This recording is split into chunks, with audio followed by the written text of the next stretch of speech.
Yes, oo. Kaya nga po sabi natin, kailangan talagang maging mapagbantay, vigilant ang taong bayan. Kasi narinig naman natin at nakita, nasaksihan naman natin doon sa mga pagdinig kung ano talaga yung lumabas, di ba? Nakita nyo naman, 125 million in 11 days. Saan naman talaga yun? Saan naman po talaga tayo nakakita ng ganun kabilis yung pagwaldas ng pera ng taxpayer to taxpayers money ito. Ma'am, Tapos, oo. Tapos yung ano pa po, yung mga resibo, yung mga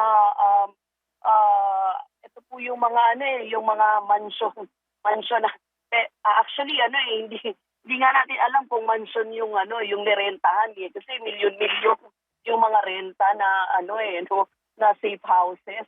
Tapos yung mga pangalan ng mga tao na parang grocery items, kailangan po maipaliwanag yun sa taong bayan. So at the end of the day, taong bayan pa rin naman po ang titingin yan.